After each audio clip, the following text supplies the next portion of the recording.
E aí a gente viu que na verdade é uma preocupação nossa, é de não tornar esse estudo mais uma corrente teológica ou sustentar-nos em uma das tantas correntes teológicas. É verdade. Para lhe ser bem sincero, o meu objetivo maior junto a vocês é tentar convencê-los a não abraçar nenhuma dessas correntes teológicas que já foram postas, para que o Espírito Santo de Deus encontre espaço nos nossos corações para podermos ser ministrados em algo novo da parte do Senhor. Então nós vamos citar durante os estudos aí algumas correntes como essa.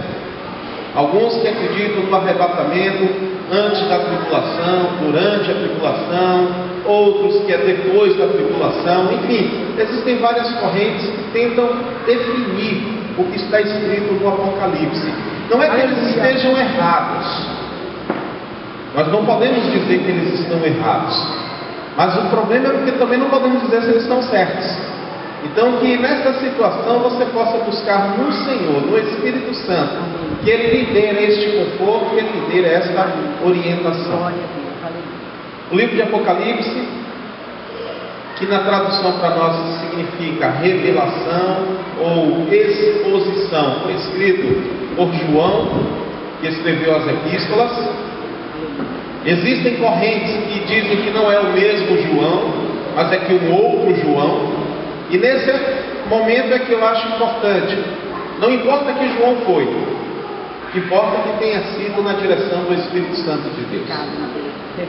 Também uma coisa que eu particularmente faço oposição é de tentarmos utilizar o livro do Apocalipse para tentarmos adivinhar as coisas.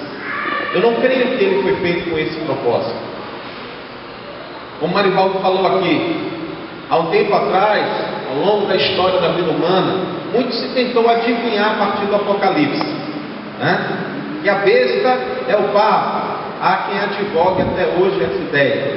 Não, a besta é o Bill Gates. Não, vamos ver, quem vai ser a besta agora? Deve ser a Rede Globo. Enfim, e a partir daí começam a tentar buscar respostas para os enigmas que estão no livro do Apocalipse. Então aqui eu já começo a dizer que é um livro enigmático. É um livro que traz mistérios, sim, porque a sua linguagem, a forma da sua escrita, não é uma forma usual, é uma forma muito rica em símbolos, que abre brecha para as muitas interpretações. Por isso nós precisamos ter um cuidado ao ler este livro, mas um cuidado de antes nos prepararmos no Espírito de Deus. Queridos, lembre-se que nós somos formados corpo, alma e espírito. A nossa alma, e na nossa alma habita toda a fonte de razão, mas também das emoções. A razão é uma ferramenta, assim como uma caneta, um lápis, uma borracha. A razão é uma ferramenta que está contida em nossa natureza humana. Mas nós temos que saber o momento de usá-la e o momento que não é mais para nós usarmos esta ferramenta. E quando se diz acerca das coisas de Deus, precisamos que seja utilizado o Espírito que Deus nos concedeu. E por meio do Espírito seja alimentada a nossa alma, quer no campo da razão, quer no campo das emoções. E que a gente possa, durante esses dias que se seguem, estar levando muito a sério esse estudo, orando ao Senhor, pedindo ao Espírito Santo, nos revele, nos traga o conhecimento, nos traga a sabedoria, porque nós precisamos disso para os dias que se seguem. E antes da gente ler o primeiro versículo, eu gostaria já de deixar aqui um destaque para esse livro. Este é o livro que vai nos dar alguns conselhos práticos. E nós vamos ouvir algumas vezes frases repetidas, como: aquele que tem ouvido, ouça o que o Espírito diz na igreja. Amém? E há uma outra expressão também que ela se repete no decorrer desse livro: ao vencedor darei. Então aqui a gente já compreende que esse é um livro que vem nos trazer alguns conselhos práticos para alcançarmos vitória. Ao vencedor. E todas as vezes que nós paramos nessa questão ao vencedor, é porque existem duas categorias aí. Uma está implícita, que são aqueles que foram derrotados. Durante o ano passado, com o apoio técnico de Marivaldo Torres e Patrícia, e o Paulinho e o Lucas, participamos de alguns eventos de atividade física, de desafio. E a gente percebe que o que mais vai definir o final é o antes da disputa, que é o preparo, que é a capacitação, que é o cuidado que você tem a se submeter a algumas regras, a algumas obrigações das quais você não vence, você não completa o circuito. E a gente viu como é difícil, como requer de nós disciplina, dedicação, transformação da mente. Não, isso eu não posso. Ah, eu gosto, mas não posso. Ah, isso eu não gosto, mas eu tenho que fazer. Mas eu não gosto, mas tenho que fazer. E se não for neste campo de batalha que se dava aqui na mente, a gente jamais concluiria o percurso, jamais nos sentiríamos vencedores. E no mundo espiritual, na vida cristã, não é difícil. Eu estou fazendo aqui um paralelo. Se eu não compreender que para alcançar o pódio, eu preciso estar neste campo de batalha da minha mente, tomando decisões em favor das coisas que a minha carne não gosta, mas que eu entendo que preciso, abrindo mão de fazer coisas que a minha carne gosta, mas que eu não posso, porque do contrário eu não completarei o circuito. Então, o que se dá no campo da nossa vida humana também acontece no mundo espiritual. Então, essas duas frases elas vão estar se repetindo. Ao que vencer, a este haverá uma premiação. Amém? Então, fica implícito aí aqueles que não haverão de vencer. E aí, nessa questão, Deus é justo. Olha, eu avisei, eu falei. Eu não quero tornar isso aqui algo trágico, mas no mínimo, saiamos aqui vestidos de uma responsabilidade na nossa consciência. Amém. De que a oportunidade para a vitória foi aberta a cada um de nós. E para alcançarmos esta vitória, o que vai depender não é aquele grande momento que o céu se abrir, não, mas é o preparo que nós estamos fazendo no dia a dia da nossa vida cristã.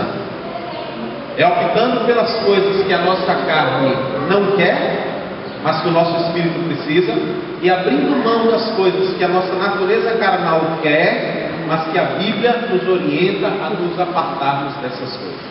Amém? Eu acredito que se a gente conseguir ajustar o livro de Apocalipse em torno deste centro, desta responsabilidade nossa, eu acho que a gente vai estar dando um grande avanço. Diferentemente de ficarmos aqui especulando o que significa aquelas 7, e aquelas estrelazinhas, e aquela mulher que surge não sei da onde, e aquele bicho que emerge lá nos profundos, né? Se nós formos por esse caminho de tentarmos decifrar esses enigmas, esses símbolos, talvez a gente perca a melhor parte, que é a parte da responsabilidade que nos cabe numa relação pessoal com Deus. Amém, queridos? Quem leu o primeiro capítulo de Apocalipse, diga amém. Amém. Eu pedi na semana passada que fosse lido. As circunstâncias em que o autor se encontrava para escrever esse livro são circunstâncias que naturalmente nenhum de nós sonhamos em estar. Eu particularmente questiono muito a Bíblia nesse aspecto. Por que homens e mulheres, para receber coisas tão grandes de Deus, tiveram que ir nos mais profundos dos vales aqui na terra? É uma pergunta que nós sabemos a resposta. Mas mesmo sabendo a resposta, nós não almejamos viver essas experiências. Nós temos aqui um apóstolo, alguém que viveu com Jesus, alguém que está numa situação de completa reclusão, porque havia uma perseguição por parte do governo da época contra os cristãos, que crescia. E João foi preso e foi mandado para uma ilha de Patmos. E lá ele se encontrava em completa reclusão, distante de todos e de tudo o que acontecia no mundo.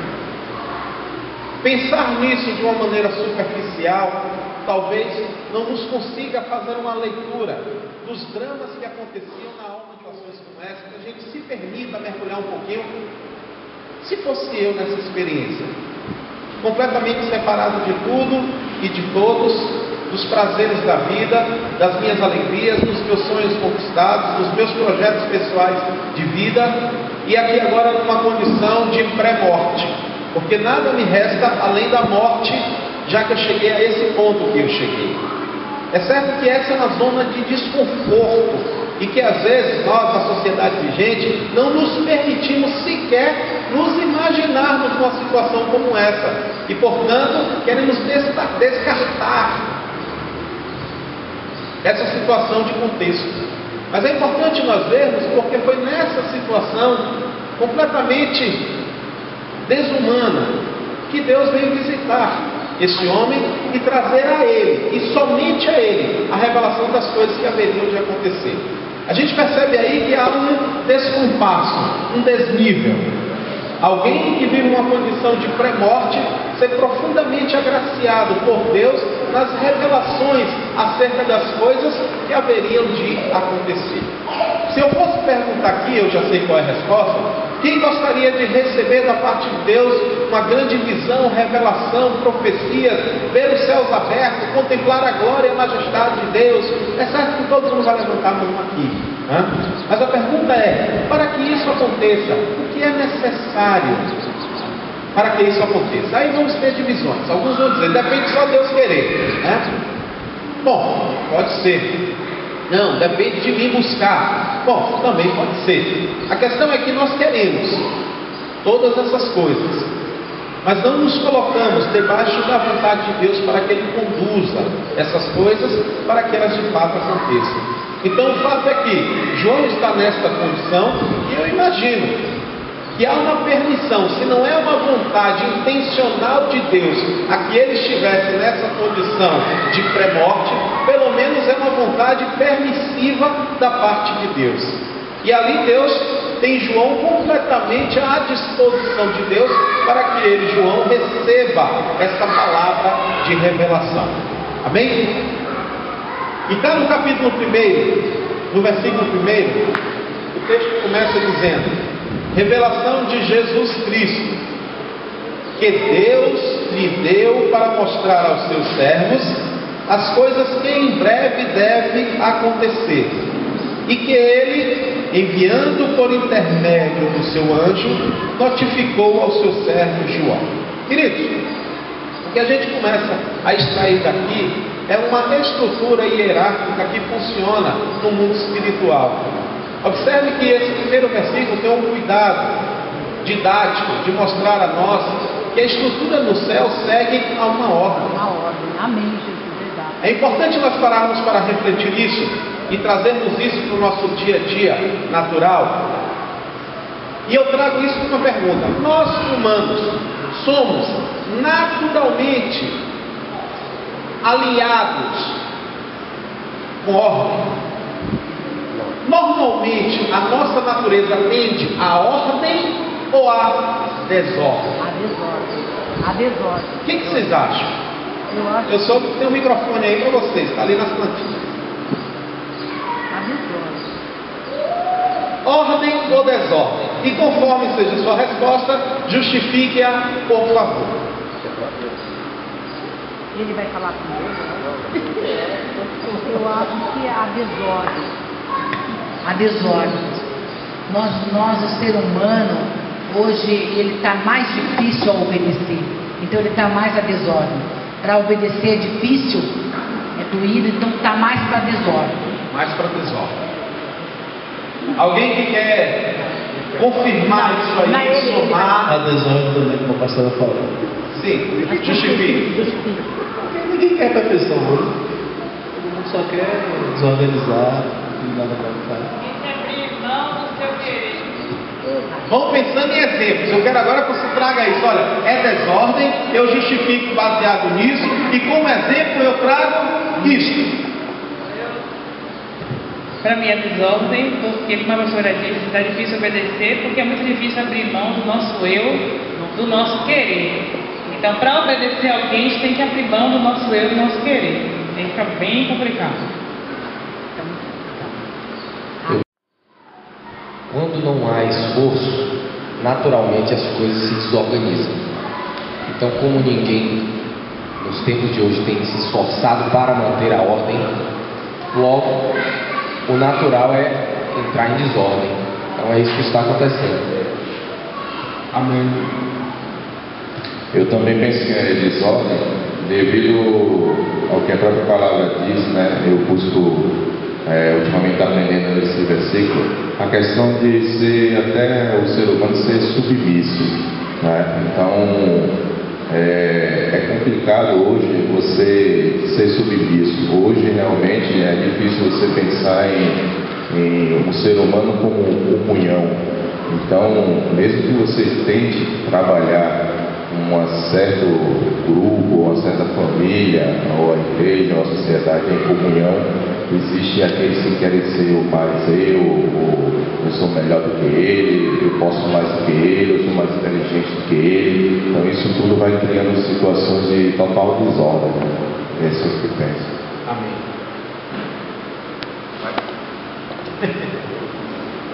Bom dia, Festa Jesus. Amém.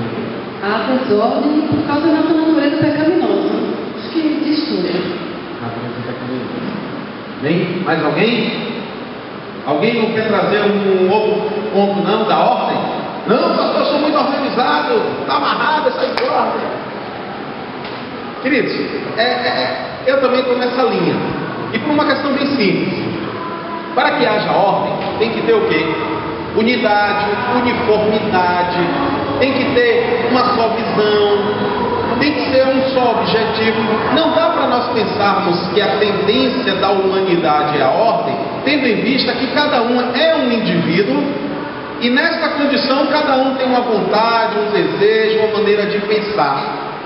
Olhe como é difícil a sociedade. A sociedade, qualquer lugar do mundo, não importa a camada social que você esteja tratando, ela é recheada de regras. É ou não é? Em todo país tem que ter polícia, tem que ter toda uma estrutura, tem que ter aparelhos para poder garantir a ordem. Até na nossa bandeira está lá, ordem e progresso. Se eu quero progredir, como que eu vou conservar a ordem? Né? Então é uma coisa até dúbia nesse aspecto. Então nós somos dados à desordem. Mas a gente começa o Apocalipse percebendo que no reino espiritual existe uma estrutura de ordem. E não apenas existe, como ela também funciona. E aqui está dizendo que Deus, olha só o negócio, Deus entrega lá um arquivo digital para Jesus, para que Jesus distribua, mandando por e-mail para todos os seus servos, porém, através de um anjo que conversa com João. Então esse é o fluxo que se dá, é a estrutura da cadeia hierárquica em que funciona para que o Apocalipse chegue até nós. Então aqui a gente começa a perceber, ora, ao vencedor de quê? Vida eterna. Marivaldo falou aqui para nós, que é o novo céu e a nova terra que está prometido para cada um de nós. Mas a gente já parou para pensar o que vai ser esse novo céu, ou como é que funciona esse novo céu e, por consequência, a nova terra? Então a gente já vê que existe uma ordem, que existe um princípio, e que se nós somos, pela nossa natureza, pelo nosso eu, se nós somos tendenciosos à desordem, então perceba que a gente já tem uma diferença gritante aí na natureza humana e na natureza divina, na forma de pensar o homem e na forma de pensar Deus, na forma de existir do homem e na forma do existir de Deus. E que se nós temos aqui o estudo do Apocalipse como um desafio para nós, acerca das coisas que haverão de vir, precisamos compreender que existe algo que tem que acontecer aqui agora, que é o ajuste do meu ser, da minha natureza, é a minha transformação para que eu esteja compreendendo e me submetendo aos princípios normativos de Deus, aos princípios organizacionais deste Deus. Amém, Jesus. É a partir da Bíblia que a gente compreende tudo isso. Glória a Deus. Aleluia. E não adianta nós ficarmos aqui tentando especular o que é o grande dia do arrebatamento, se o dia de hoje que nos é dado para o processo da transformação, nós ficarmos alheios a isso, nos encantando, porque o livro começa dessa maneira, no versículo 2, o qual atestou a palavra de Deus e o testemunho de Jesus Cristo, quanto a tudo o que viu. Então, João viu todas as coisas. E versículo 3 vem uma primeira bem-aventurança no livro do Apocalipse.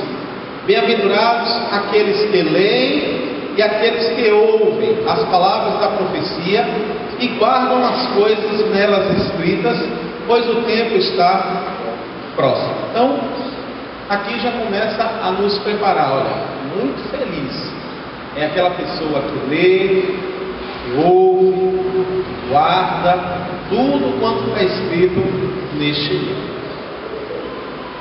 Bom, conseguir extrair felicidade a partir desse princípio estabelecido aqui não é algo muito comum para os nossos dias.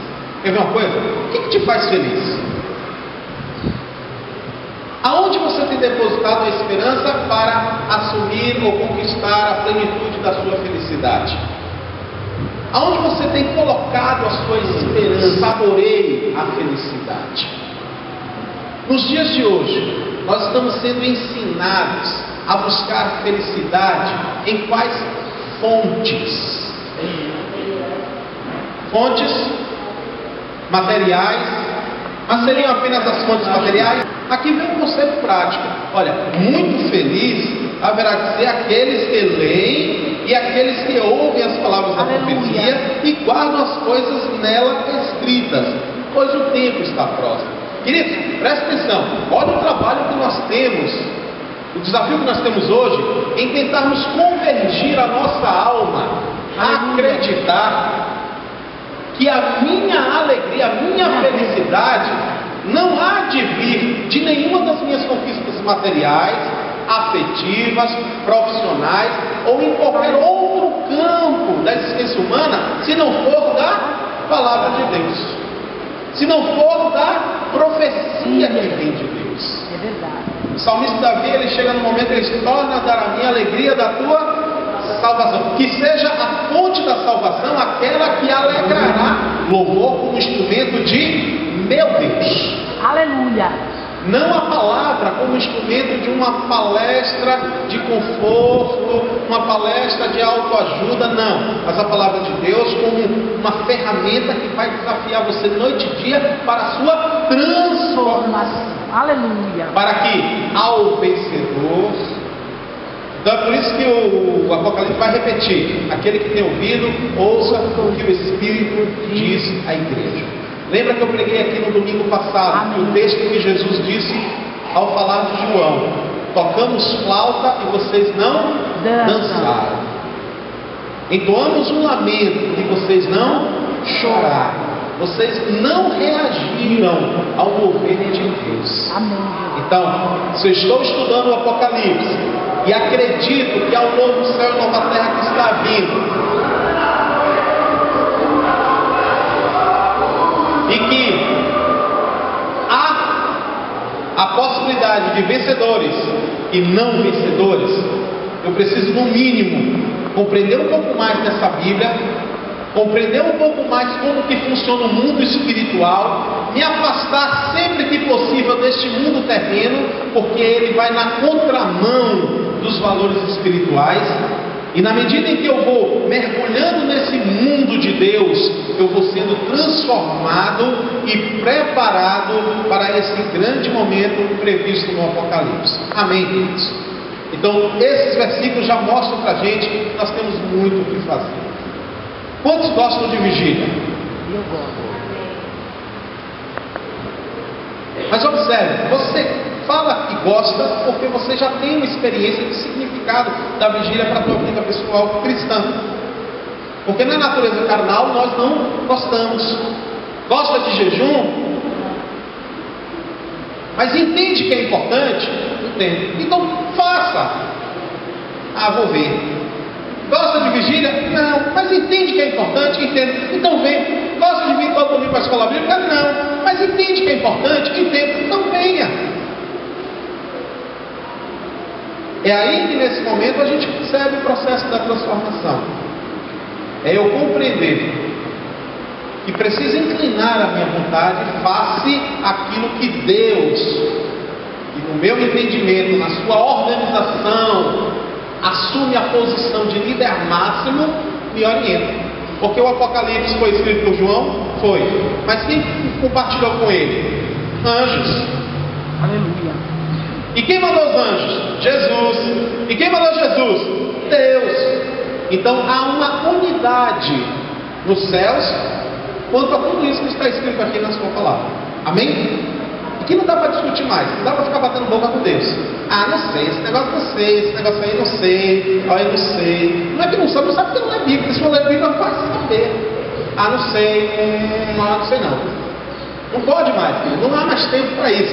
E a frase que nos diz é: pois o tempo está próximo. Amém? Deixou para a gente aquilo que a gente mais queria ter. A dica exata. A resposta certa. Deus não dá. Eu chamo com todo respeito, Deus de chato, falando como um homem natural.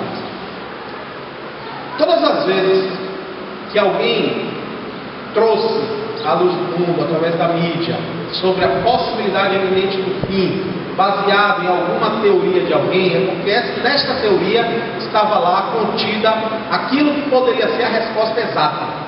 Como no caso dos maias, que afirmam lá uma data, se não me engano, 21 de dezembro de 2012, né? Então Isaac Newton, ele acreditava que a base do Apocalipse, o arrebatamento deve acontecer, o fim do mundo deve acontecer em 2047. É um físico, um cabra muito respeitado. Eu não sei quais foram os critérios que ele utilizou como variáveis dessa sua fórmula que deu o resultado 2047. O fato é, na vida você não tem respaldo para poder dizer quando vai ser. E aí é onde eu coloco Deus é chato. Porque ele não dá esta certeza para nós. Mas nesse aspecto, aí é que eu acho Deus lindo. É um chato lindo. Porque ele sabe como nós somos. Se Deus ajustasse o foco para um... Então é o meu apocalipse, é o meu momento de... Então, menos do que essas teorias que existem aí, é mais o que a Bíblia nos chama uma responsabilidade diária, né? De vivermos nossa vida com o Senhor. Amém? Queridos, versículo 4. João, há 7 igrejas que se encontram na Ásia. Aqui João vai começar a descrever a sua carta e nós vamos ver como que ela chegou até João. João, há 7 igrejas que se encontram na Ásia, graça e paz a vós outros, da parte daquele que é, que era e que há de vir, da parte dos 7 espíritos que se acham diante do seu trono. Amém? 7 espíritos. Alguém saberia me dizer o que são esses 7 espíritos, ou quem são? Não é Paulo. Ali, meu pastor. Não vou falar não. Vai. O que seriam esses 7 espíritos? Ah, pastor, já sei, já fiz uma forma. 24, assim, sentado no trono, Deus Pai, Deus Filho, Deus Espírito Santo, divido 24 por 7. Não sei se não dá. Não deu certo. E Apocalipse é meio assim, as pessoas ficam meio matematicamente tentando encontrar algumas respostas para algumas questões. Né? Mas o que seriam esses 7 espíritos? Abre Isaías 11:2. Quem estiver mais perto do microfone, leia, por favor. Isaías 11:2. Existe alguma menção acerca desses? Pode ler? Pode.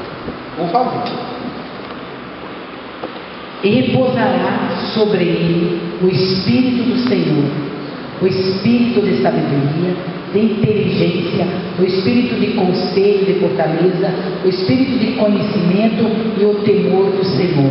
Amém? Aleluia, 7. Que na verdade, o que nós vemos aí? Compreender os 7 espíritos como sendo 7 entidades individuais, na verdade, não é o melhor caminho. É compreender as manifestações do Espírito nessas 7 modalidades que são apresentadas, como sendo o Espírito do Senhor, então o Espírito Santo de Deus é o Espírito Santo do Senhor, que se manifesta nessas formas que foram apresentadas para nós, de sabedoria, aquela sabedoria que está lá em Eclesiastes, em Provérbio, de conhecimento, de fortaleza, de consolo. Então são essas as manifestações presentes no Espírito Santo e que às vezes nós nem sequer conhecemos. Quantos de nós oramos, conversamos com o Espírito Santo, pedindo a Ele: Espírito Santo, manifeste na minha vida na forma de sabedoria. Queridos, a gente não se apropria daquilo que a gente não conhece. Conhecer é importante para você tomar as suas decisões, fazer as suas escolhas de querer ou não. Amém? No campo espiritual é a mesma coisa. Os espíritos que falam ou que estão diante do Senhor, na verdade é o Espírito Santo que se manifesta de várias formas. Quantas vezes você precisou do consolo de Deus? Quantas vezes você conversou com o Espírito Santo dando e que as pessoas querem que você apresente provas que é Deus no negócio? É onde as pessoas exigem que sejam prestadas a elas toda a confiança de que aquilo realmente é de Deus. É o que João está se esforçando aqui. Paulo, o apóstolo Paulo, também teve esse mesmo problema de tentar dar valia, dar valor, dar confiabilidade aos seus escritos. E nos dias de hoje não é diferente. Temos a mesma dificuldade em convencer a multidão, as pessoas, de que este é o apontamento para o qual Deus está com o seu braço estendido. Por quê? Porque normalmente nós colocamos em questão todas as coisas. Sim ou não? É verdade. Sim. Lembra daquela ordem, daquele princípio de submissão que existe lá no reino espiritual? Aqui na terra existe isso? Não. Não existe. A gente é tendencioso ao quê? Ao caos, à desordem. A gente não quer liderança. A gente não quer seguir uma mesma ordem. A gente não quer uma unidade de pensamento. A gente não quer só um. A gente vai escolher o que é nosso. Ninguém tem nada a ver com isso. Ninguém manda minha vida.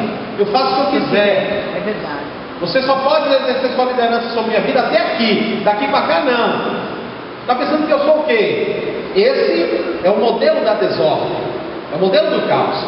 Lembre-se que o Evangelho, um dos desafios maiores do Evangelho, é estabelecer uma só fé, um só batismo, um só Espírito. É um dos grandes desafios do Evangelho. É aquela oração de João 17. Pai, que eles sejam um, a unidade. Porque naturalmente nós somos dados a quê? A divisão. Sim ou não? Vamos pegar um exemplo. Lá na sede não acontece isso não. Talvez só aqui no ponto certo. Divisão. É algo que está presente na nossa igreja, sim ou não? Sim. É algo que a gente fica sempre assim, com o pé assim, fica assim. Não. Tá, se eu não concordo com algo, se eu acho que algo não está alinhado com o que está na Bíblia, eu tenho duas possibilidades. Ou eu me afasto, vamos seguindo, estou me afastando, ou eu vou para dentro para ajudar a consertar o negócio. Na maioria das vezes, sabe o que a gente faz?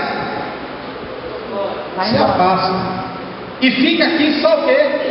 Dando pedrada. É verdade. Falando, criticando. Realmente dá a discordar, a não concordar, mesmo sabendo que nós nos esforçamos ao máximo para fazer bem feito e ainda assim não conseguimos fazer bem feito.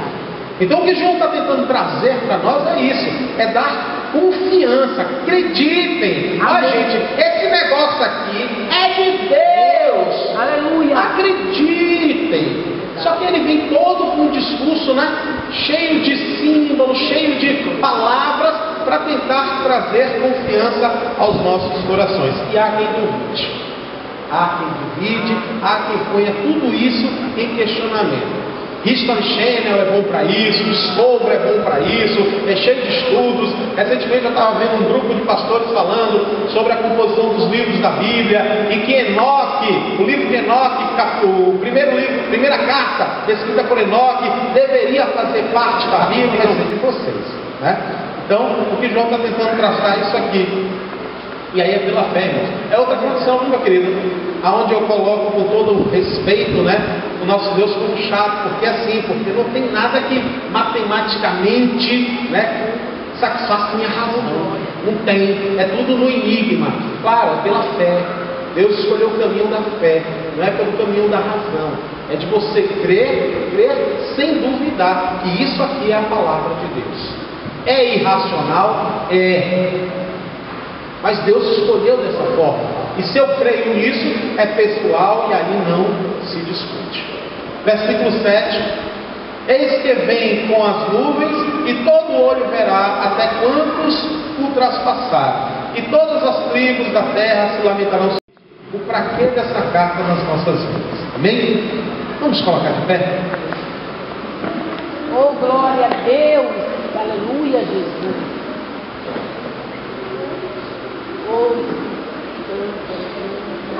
Feche seus olhos para não morrer, em nome de Jesus.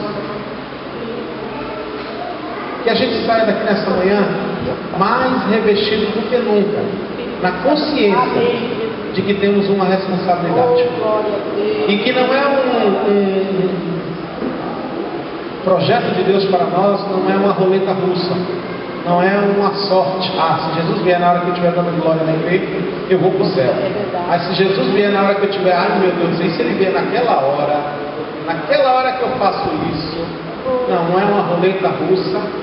Nós temos que sair daqui com a nossa consciência revestida dessa responsabilidade. Deus, eu preciso conhecer mais de Ti. Eu preciso ser mais disciplinado pelos fundamentos do Teu Espírito, da Tua para receber essas coisas tão grandiosas. Te louvamos, Deus, porque está nas Tuas mãos, nas mãos do Teu Espírito, de fazer com que cada versículo desse cresça diante dos nossos olhos. E que sejamos, Pai, cada vez mais revestidos dessa responsabilidade, Pai. E no nosso consciente tenhamos a responsabilidade que cada dia é uma oportunidade de preparo. Cada dia é uma oportunidade, Pai, de sermos transformados. Assim, Pai, como se dá no campo terreno, que cada dia no nosso treinamento, Pai, saiamos mais capacitados, Pai, do que quando começamos esse treinamento. Para que possamos, ó Deus, compreender os Teus desígnios, para que possamos compreender, Pai, os Teus princípios, os Teus valores, a Tua vontade. Aperfeiçoe-nos, Senhor, e nos conduza nos dias que se seguem, para a Tua honra, para a Tua glória e para o Teu louvor. Amém e graças a Deus. Deus abençoe em nome de Jesus. Esse incentivo para nós aprendermos, eu tenho certeza que vocês vão convidar outras pessoas para virem para a escola bíblica. Levanta a tua mão e declara aí, diga: eu vou ser o reprodutor da escola bíblica dominical, tá certo? Reprodutor? Amém, Jesus? E ó, o versículo que o Paulo ministrou aqui para nós, que eu queria que você chegasse em casa e lesse e dissesse: Senhor, isso aqui vai estar sobre a minha vida, amém? Aqui, lá em Isaías 11:2.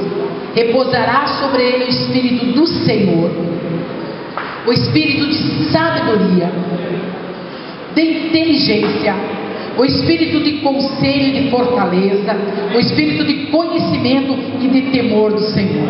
Vamos buscar isso, vamos buscar, porque quando nós buscarmos, nós não seremos mais o mesmo, não é, Paulo? O pastor Paulo, não seremos. Porque no momento que você chegar na igreja, você vai ter vontade de ouvir a palavra.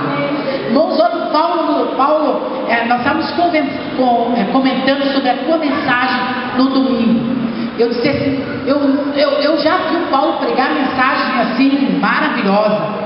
Mas todo domingo, o Espírito Santo, Deus usou o pastor Paulo. E eu disse: Senhor, obrigado, porque o Senhor testificou no meu coração de convidar o pastor Paulo. Então eu quero dizer a vocês, que você seja um daqueles que ao chegar na igreja, você vai dizer: esta mensagem vai me encher. Você não vai ficar mais conversando, você não vai ficar mais lá fora, você não vai ficar mais. Não vai ficar, porque o espírito de sabedoria, de entendimento vai estar dentro de você e diz, eu quero mais, eu preciso de mais, eu quero mais. Eu estou assim agora, Paulo, eu quero mais. E hoje essa palavra encheu o meu coração. E tenho certeza, Marivaldo, que vidas vão ser transformadas aqui em nome de Jesus. O desejo meu, Paulo, o desejo é que todo mundo tivesse aqui, todos os membros da igreja. Mas eu não posso fazer nada. Vai depender de você. O reino dos céus é com violência e com força. Violência e força, o que é? Tem momentos que tem que ser com violência. Sai do meu caminho aí, eu quero ir para a igreja, eu quero fazer algo diferente, eu quero que Deus mude a minha vida, amém? Que Deus te abençoe, que Deus te guarde. O pastor Jonas estará dando a bênção apostólica. Amém?